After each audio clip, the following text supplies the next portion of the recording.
जिंदाबाद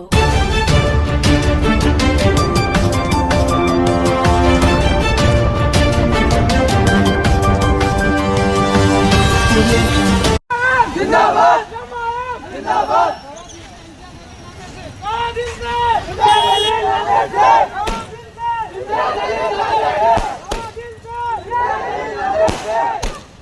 दिनों से हम लोग इम्तियाज़ जलील साहब से ख्वाहिश कर रहे थे, इसरार कर रहे थे हम कि आपको लोकसभा में जाना चाहिए और नांदेड़ लोकसभा की सीट आपके लिए बेहतर है।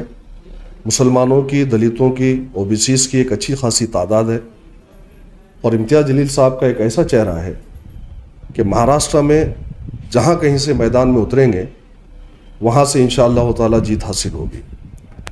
तो नांदेड़ के पोट निवडणूक में बाई इलेक्शन में बड़े दिनों से हमारी ख्वाहिश और तमन्ना थी।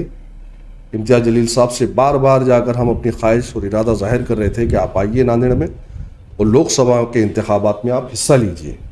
तो अल्हम्दुलिल्लाह इम्तियाज़ जलील साहब से मेरी अभी बात हुई है।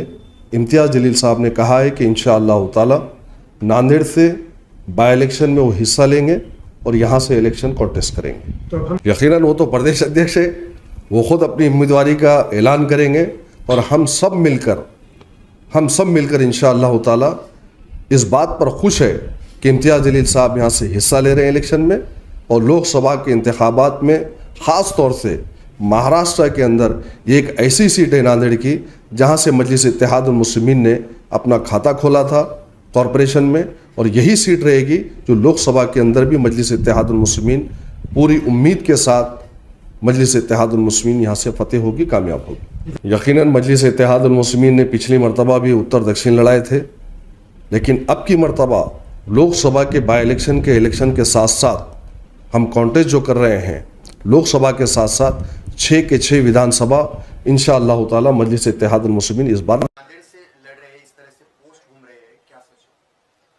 देखिए, अगर पोस्ट घूम रही है तो पर्सन भी कुछ होगा उसके अंदर सच्चाई उसमें। और पोस्ट घुमाने वाले जो है वो मेरे नांदेड़ के अहम जिम्मेदार जो है वो लोगों ने ये पोस्ट डाले हैं, क्योंकि उन्हीं की ख्वाहिश है कि नांदेड़ से इस बार लोकसभा का इलेक्शन हमने लड़ना चाहिए करके।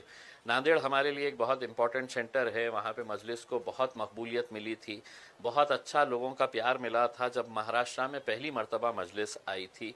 सबसे ज़्यादा कॉरपोरेटर्स हमारे नांदेड़ में ही हुआ करते थे। उसके बाद विधानसभा के भी इलेक्शन हमने लड़े हैं और इस बार जब बाई इलेक्शन होने जा रहा है महाराष्ट्र के अंदर इकलौता एक लोकसभा की सीट का नांदेड़ के अंदर, तो वहाँ के लोगों की ख्वाहिश है कि नहीं, हमने इस बार मैदान के अंदर उतरना चाहिए। एक तरीके से अगर देखा जाए तो लोगों के अंदर एक बहुत नाराज़गी है, चिढ़ है कि पूरे महाराष्ट्र के अंदर इकलौता एक मुस्लिम एमपी था, उसको हराने के लिए जिस तरीके से राजनीतिक साजिशें की गई है, पैसे का इस्तेमाल किया गया है, तो अब लोगों के अंदर उस चिढ़ को देखते हुए कहीं ना कहीं ऐसा लग रहा है कि नहीं, इम्तियाज़ जलील ने इलेक्शन लड़ना चाहिए करके, तो हम उतरेंगे मैदान के अंदर, किस्मत आजमाएंगे।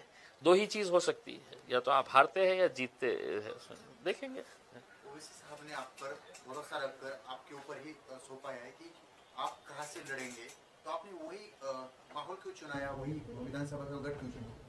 देखिए, लोकसभा की एक ही बाई इलेक्शन की सीट आई है, वहाँ के जो सिटिंग एमपी है उनकी डेथ के बाद ये बाई इलेक्शन होने जा रहा है। अगर कोई और उससे बेहतर अगर होती कॉन्स्टिट्यूएंसी तो वहाँ पर विचार करे होते, लेकिन चूंकि इकलौती एक सीट है और जैसा मैंने आपको बताया है कि मजलिस का और नांदेड़ का एक बहुत पुराना रिश्ता रहा है, हमारा बहुत अच्छा ऑर्गेनाइजेशन सेटअप है वहाँ पर, तो हमने नांदेड़ के अंदर जाने का फैसला किए है। आप और जरांगे की मीटिंग हुई थी, वहाँ पर कुछ अहम मुद्दों पे चर्चा हुई, तो कौन से मुद्दे थे और उसके बाद आपने ये ठान लिया कि हमें वहाँ से लड़ना है? देखिए, मैं जरांगे पाटिल साहब से पहली मरतबा मिला हूँ ऐसा नहीं है। जब उन्होंने अपना आंदोलन शुरू किया था उस वक्त भी मैं उनके गांव गया था। यहाँ पे जब वो एडमिट थे तो 2 मरतबा मैं हॉस्पिटल जाके उनसे मुलाकात की थी। और इस बार यकीनन जब इलेक्शन के करीब अगर राजनीतिक पार्टी के लोग अगर एक दूसरे से मिलते हैं तो कोई मौसम के बारे में चर्चा नहीं करते हैं। नेचुरल है कि पॉलिटिकल उसके ऊपर ही चर्चा और जो सोशल माहौल जो चल रहा है महाराष्ट्र के अंदर, इसी के बारे में चर्चा हुई होंगी उसमें और हमने करे है। और आकर जो भी हमारी चर्चा हुई है हम बाहर आकर बताया है लोगों को, मीडिया के सामने भी हमने, आपने सवाल किया हमने जवाब दिया, हम क्यों आए थे, कैसे आए थे करके। लेकिन जरांगे ने एक बात की थी कि मुस्लिम मराठा इकट्ठा आएंगे तो सत्ता परिवर्तन हो सकती है। देखिए, जरांगे पाटिल साहब की एक बात मुझे पसंद आई थी, उन्होंने कभी भी मतलब ये नहीं कहा है कि किसी एक जात के ऊपर, उन्होंने कहा कि हम जात और धर्म के ऊपर उठकर हम सभी लोगों को समाविष्ट करना चाहते हैं जिन जिन लोगों के साथ नाइंसाफ़ी हुई है करके उसमें।